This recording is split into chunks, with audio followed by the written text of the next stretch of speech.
తాను తన కుటుంబం టీడీపీ కండువా కప్పుకుంటాము అంటూ గతంలోనే బొత్స సత్యనారాయణ గారు చంద్రబాబు గారిని కలిశారని, అయితే బొత్స సత్యనారాయణ మీద అవినీతి ఆరోపణలు ఉన్నటువంటి నేపథ్యంలో చంద్రబాబు గారు తిరస్కరించారు కాబట్టి అవినీతి ఆరోపణల వల్ల బొత్స సత్యనారాయణ అరెస్ట్ అవ్వడం ఖాయం, జైలుకి వెళ్ళడం ఖాయం అంటూ కొన్ని వార్తలు ఇప్పుడు సోషల్ మీడియా వేదికగా చక్కర్లు కొడుతున్న నేపథ్యంలో ఈ అంశం మీద మనం విశ్లేషణ చేసుకునేటువంటి ప్రయత్నం చేద్దాం. ప్రస్తుతం మనతో పాటు ఉన్నారు తెలుగుదేశం పార్టీ అధికార ప్రతినిధి సూర్యదేవర్ లత గారు. లత గారితో మాట్లాడదాం. లత గారు నమస్తే అండి. నమస్తే.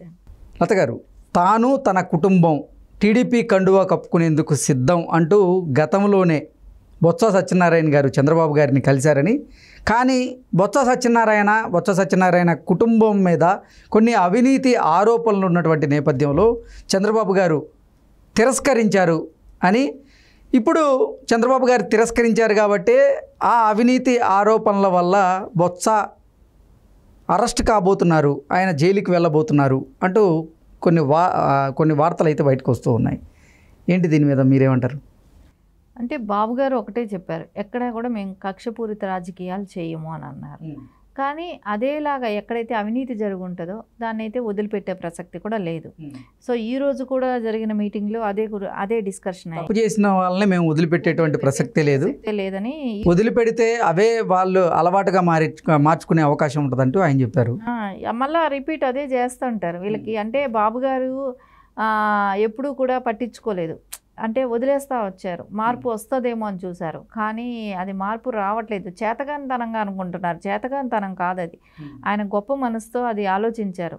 కక్షపూరితంగా అవుతుంటాయి రాజకీయాలు, సో మనం వచ్చిన తర్వాత అలాంటివి చేయకూడదు, సరే ఏదో మార్పు వస్తుందని చూసారు. ఎక్కడా కూడా మారట్లేదు వ్యవస్థలో. అంటే జగన్మోహన్ రెడ్డి లాంటి వాళ్ళు వచ్చిన తర్వాత వ్యవస్థని వాళ్ళకు అనుగుణంగా మార్చుకుంటున్నారే కానీ ఎక్కడా కూడా న్యాయంగా, చట్టంగా కానివ్వండి, అంటే లీగల్గా ఎటు ఉంటే అటు చేయాలనే ఆలోచన వాళ్ళకి లేదు. ఎంతసేపు వాళ్ళకి ఎంత దౌర్జన్యం చేయగలుగుతామా, ఎంత సంపాదించగలుగుతామా, ఎంత కూడబెట్టదామా, ఇదే ఆలోచన ఉంటుందే కానీ ఎక్కడ వాళ్ళకి ఆ భయం కూడా లేదు, ఒకవేళ కేసు అను అట్లాంటివి కూడా. సో అది ఇప్పుడు చంద్రబాబు నాయుడు గారు కూడా చెప్పడం జరిగింది, ఎక్కడైతే అవినీతి జరిగి ఉంటుందో అవన్నీ కూడా ఖచ్చితంగా రికవరీ జరిగే ఇది ఉంటుంది. ఇంకొకటి శిక్ష కూడా పడే అవకాశాలు ఉంటాయి. సరే, బొత్స గారి మీద ఈ గతంలో నుంచి చాలా ఆరోపణలు ఉన్నాయి. ఇప్పుడు కొత్తగా అంటే 2019 నుంచి 2024 వరకు బొత్స సత్యనారాయణ గారు ఆంధ్రప్రదేశ్లో ఎడ్యుకేషన్ మినిస్టర్గా పనిచేసినటువంటి నేపథ్యంలో ఈ విద్యాశాఖలో చాలా అవకతవకలు జరిగాయి, చాలా అవినీతి జరిగింది. ఆ అవినీతికి గాను ఇప్పుడు బొత్స సత్యనారాయణ గారు అరెస్ట్ అవ్వడం ఖాయం, ఆయన జైలు జీవితం అనుభవించక తప్పదు అనేటువంటి సంకేతాలు బలంగా వినపడుతున్నాయి అంటూ కొన్ని వార్తలు వస్తూ ఉన్నాయి. బొత్స సత్యనారాయణ గారు ఆయన టీచర్స్కి జాబ్స్ ఇప్పిస్తాననే కానివ్వండి 65 కోట్లు వసూలు చేయడం జరిగింది.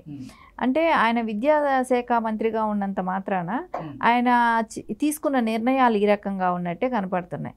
అంటే ఎక్కడికెక్కడ ఎవరితో ఇది, అంటే ఏ మినిస్ట్రీ తీసుకుంటే ఆ మినిస్ట్రీలోకి వచ్చే అవకాశాలన్నీ అది వాళ్ళు కాజేసేయటం అవుతుంది. ప్రతి మంత్రిగా చేసిన వాళ్ళందరూ కూడా ఇదే పని చేస్తున్నట్టే కనపడుతుంది.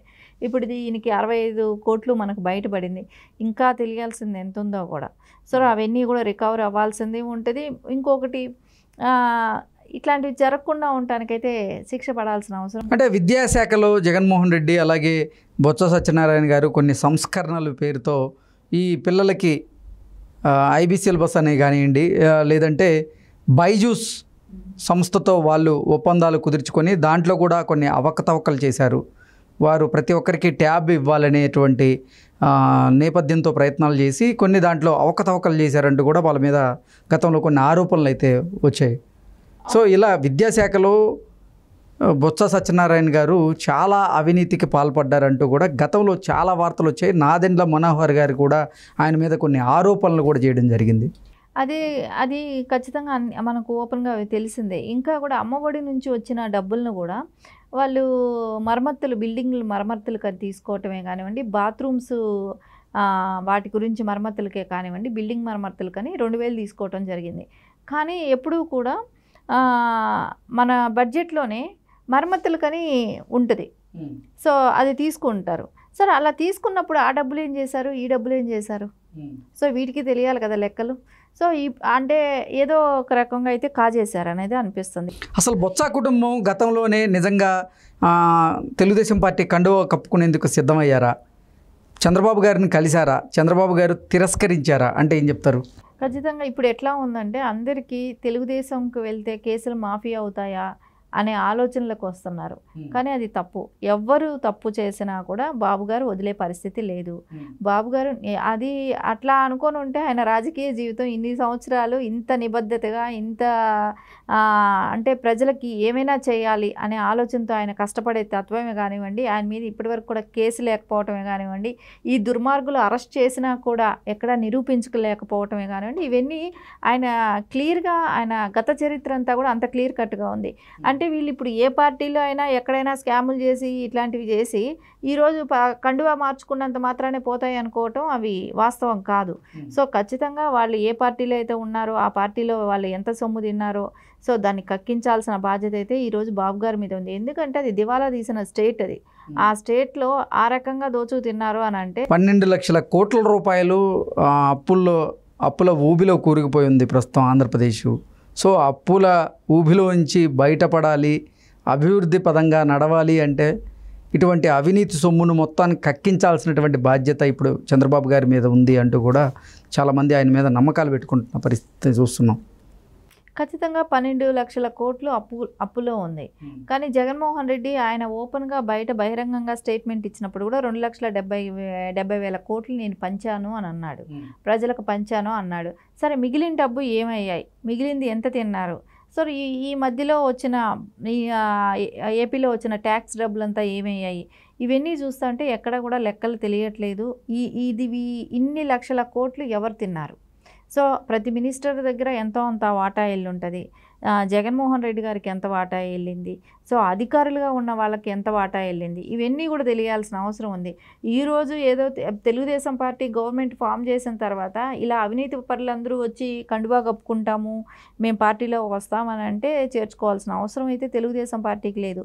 బాబు గారు ఖచ్చితంగా చెప్పారు, ఎవరైతే అవినీతి పరులు ఉన్నారో వాళ్ళందరితో అయితే వాళ్ళకి పడాల్సిన శిక్షే కానివ్వండి, కేసులే కానివ్వండి, అలాంటివి అయితే ఖచ్చితంగా ఉంటాయి అనేదే చెప్తున్నారు కదా. సో చట్టం తన పని తను చేసుకెళ్తుంది. ఇక్కడ ఎవరు కక్షపూరిత రాజకీయాలు చేయట్లేదు. ఓన్లీ ప్రజా సొమ్ముని ఎవరైతే దుర్వినియోగం చేశారో, ఎవరైతే కాజేశారో దానికి సమాధానం చెప్పాలి. అంతకుమించి ఇంకెవరికి పార్టీలో వాళ్ళ మీద ద్వేషం కానివ్వండి, కక్ష పెట్టుకొని సాధించాల్సిన అవసరం అయితే లేదు ఇక్కడ. అసలు బొత్స కుటుంబం గతంలోనే నిజంగా తెలుగుదేశం పార్టీ కండువా కప్పుకునేందుకు సిద్ధమయ్యారా? చంద్రబాబు గారిని కలిశారా? చంద్రబాబు గారు తిరస్కరించారా? అంటే ఏం చెప్తారు? ఖచ్చితంగా ఇప్పుడు ఎట్లా ఉందంటే అందరికీ తెలుగుదేశంకి వెళ్తే కేసులు మాఫీ అవుతాయా అనే ఆలోచనలకు వస్తున్నారు. కానీ అది తప్పు. ఎవ్వరు తప్పు చేసినా కూడా బాబు గారు ఇంత అంటే ప్రజలకి ఏమైనా చేయాలి అనే ఆలోచనతో ఆయన కష్టపడే తత్వమే కానివ్వండి, ఆయన మీద ఇప్పటివరకు కూడా కేసు లేకపోవటమే కానివ్వండి, ఈ దుర్మార్గులు అరెస్ట్ చేసినా కూడా ఎక్కడ నిరూపించలేకపోవటమే కానివ్వండి, ఇవన్నీ ఆయన క్లియర్గా ఆయన గత చరిత్ర అంతా కూడా అంత క్లియర్ కట్గా ఉంది. అంటే వీళ్ళు ఇప్పుడు ఏ పార్టీలో అయినా ఎక్కడైనా స్కాములు చేసి ఇట్లాంటివి చేసి ఈరోజు కండువా మార్చుకున్నంత మాత్రానే పోతాయి అనుకోవటం అవి వాస్తవం కాదు. సో ఖచ్చితంగా వాళ్ళు ఏ పార్టీలో అయితే ఉన్నారో ఆ పార్టీలో వాళ్ళు ఎంత సొమ్ము తిన్నారో సో దాన్ని కక్కించాల్సిన బాధ్యత అయితే ఈరోజు బాబు గారి మీద ఉంది. ఎందుకంటే అది దివాలా తీసిన స్టేట్, అది. ఓకే అండి, thank you so much. Thank you.